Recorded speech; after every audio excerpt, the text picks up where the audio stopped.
Sorry, sweetie. We just don't have the space this year, my mom said, smiling too brightly. Besides, it'll be awkward with everyone else here. Hi everyone, my name is Lauren Pierce. I'm 27, and that was the moment my own family uninvited me from Thanksgiving, like I was an unwanted plus one in a life I helped hold together. My brother Jason snickered from behind her. Yeah, Lauren, it's family only this time. I am family, I said softly. Not tonight, Mom replied, already turning away. They laughed, all of them. It was supposed to be lighthearted, a joke. But no one said just kidding. I stood there for a long second, heart pounding. My hands still smelled like the pumpkin pie I'd spent hours baking. I finally said, all right then, and left quietly. The drive home was silent. Not sad, just cold. Because what they didn't know was that the only reason their big, beautiful house stayed warm through winter was me.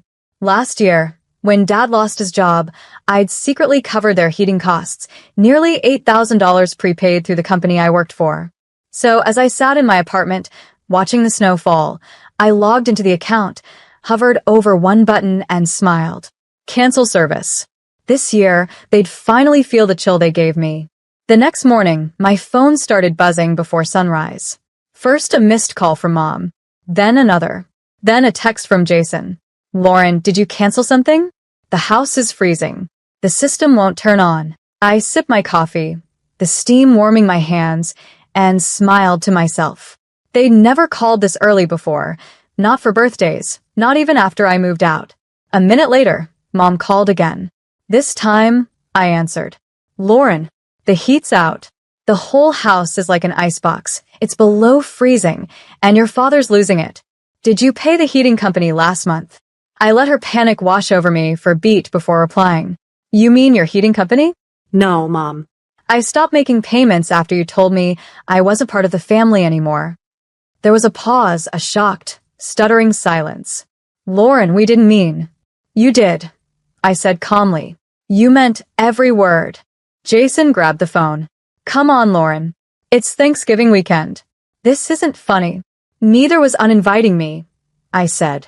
But hey, at least now you're all together. Cozy, right? Lauren, Mom snapped. Fix this right now. I ended the call and turned my phone face down. For once, they could figure it out themselves, without the daughter they treated like background noise. And somehow, that silence felt warmer than any house I'd ever been in.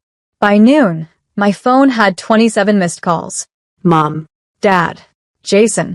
Even Aunt Carol, the one who'd laughed the loudest when they told me I wasn't invited. Every voicemail sounded the same. Frantic. Cold, desperate.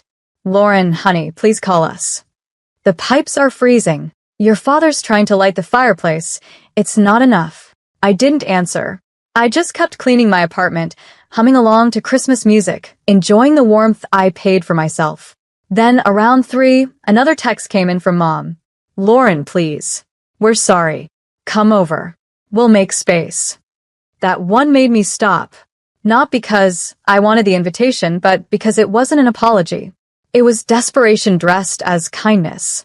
I typed back slowly. I appreciate the offer, but I already made plans. She replied instantly. Plans? With who? Myself. I wrote. And central heating. 5 minutes later, my brother called again, this time on FaceTime. I picked up just long enough to see them all huddled in blankets, visible breath fogging the air. Jason's voice cracked. You made your point, okay? I tilted my head. No, Jason. I made your house my point. And with that, I hung up, took another sip of cocoa, and let the irony settle. They wanted me out of their lives, and now, even warmth refused to stay with them. That night, as snow coated the neighborhood, another call came through, this time from Dad. I almost didn't answer, but curiosity won. Lauren, he said immediately, breathless. Listen, your mother's, she's upset. We shouldn't have. Uninvited me? I offered. Laughed when you did? He sighed heavily. It was a joke gone too far. You're still family. Now, can you just fix the heat? There it was, the real reason for the call. Not regret. Not love. Just convenience. You know, Dad, I said softly, for people who didn't want me at dinner, you sure need me a lot when things break. This isn't the time for attitude, he barked. We're freezing in here. I smiled faintly. Maybe that's what it takes to feel what I've felt for years. He went silent. I could hear Mom whispering in the background. Is she doing it? Then he lowered his voice. We'll talk about this later. Just call the company. I leaned back in my chair. Oh, I already did. You did? Yes, I said. To transfer the service to your name, you'll have to pay the balance up front before they reconnect it. His voice cracked. Lauren. I ended the call before he could finish. They always said I was too emotional, too sensitive. Turns out I was just too forgiving until now. The next morning, the calls stopped. No texts. No voicemails. Just silence. It was almost unsettling. Almost. I figured they'd either swallowed their pride or found someone else to blame. Probably both. Then, around 10 a.m., a knock came at my door. I wasn't expecting anyone. When I opened it, there stood my brother, Jason, bundled up in 3 coats, his nose red, hands shaking from the cold. He tried to smile. Hey. Hey, I replied evenly. How's the house? He sighed, shoulders slumping. Frozen. Pipes burst last night. Mom's losing it. Dad's furious. I'm shocked, I said dryly. Truly. He looked at me then really looked. You're enjoying this, aren't you? I hesitated. No, Jason. I'm not enjoying it. I'm remembering it. He frowned. Remembering what? All the years I fixed things, paid bills, covered your mistakes, and got called dramatic for asking for respect. He was quiet for a long time. Mom wants you to come home. I smiled faintly. Home stopped being home when it stopped being kind. He winced. So, you're not coming? I shook my head. Not until I'm invited because they want me there, not because they need me there. Jason nodded slowly, ashamed. You really changed. No, I said softly, closing the door. I just finally thawed out. Days passed. The cold didn't let up, outside or inside their house. Word spread quickly in our small town. The Pierce's furnace failure had become neighborhood gossip. My mom, who loved hosting, now avoided everyone's eyes at the store. My dad, once the loudest man at any gathering, hadn't been seen since the heating company's truck pulled away after refusing service without payment. I didn't feel guilty. I felt balanced. Until Aunt Carol showed up at my apartment. She stood there holding a grocery bag, cheeks flushed from the wind. They're struggling, Lauren. Your mother's sleeping in the living room with a space heater. She has a heater, I said. She just doesn't have heat. Aunt Carol sighed. You made your point. Isn't that enough? Would it have been enough? I asked quietly.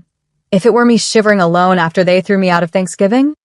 She opened her mouth to answer, then closed it. No one ever did when I asked that question. That night, I sat by my window, watching the snow fall again. The same view I'd had the night I canceled the payment. And somewhere between pity and peace, I realized. Maybe it was enough. Not because they'd learned, but because I finally had. For once, I wasn't waiting for them to thaw. I'd learned how to stay warm without their approval. And that, I thought, was real freedom. A week later, I got a call I never expected from my dad's office line. He rarely called me from there. His voice, when I picked up, was different. Quiet. Almost humbled. Lauren, he began. I wanted to apologize. I waited.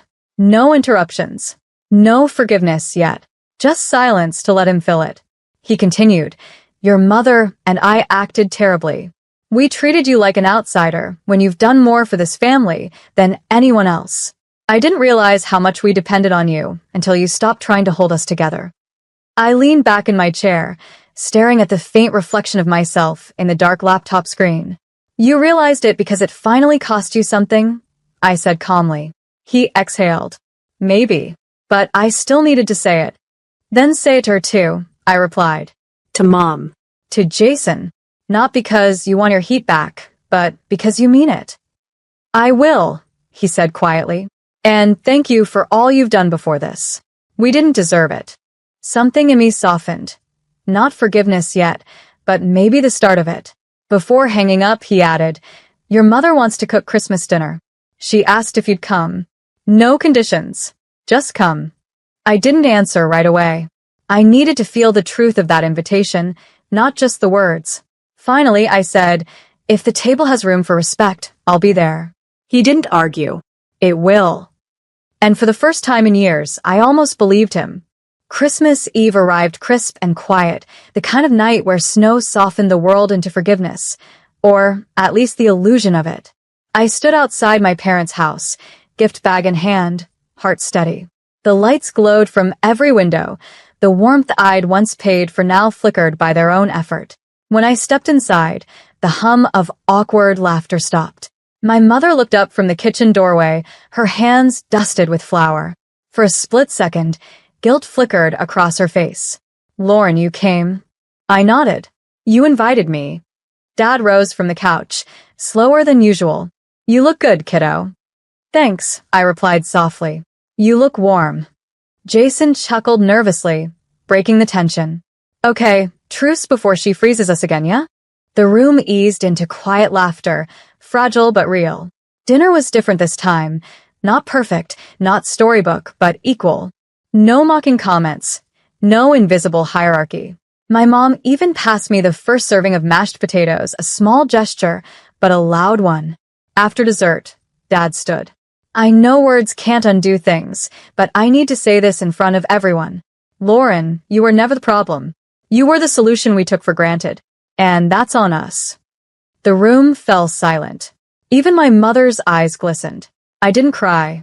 I just smiled faintly and said, sometimes the only way to teach warmth is to let the cold in. They all knew what I meant. Later, as I walked to my car, the snow crunched under my boots, the same sound from that lonely Thanksgiving night. Only this time, it didn't echo, because I wasn't walking away from family anymore. I was walking towards self-respect, and that felt like home.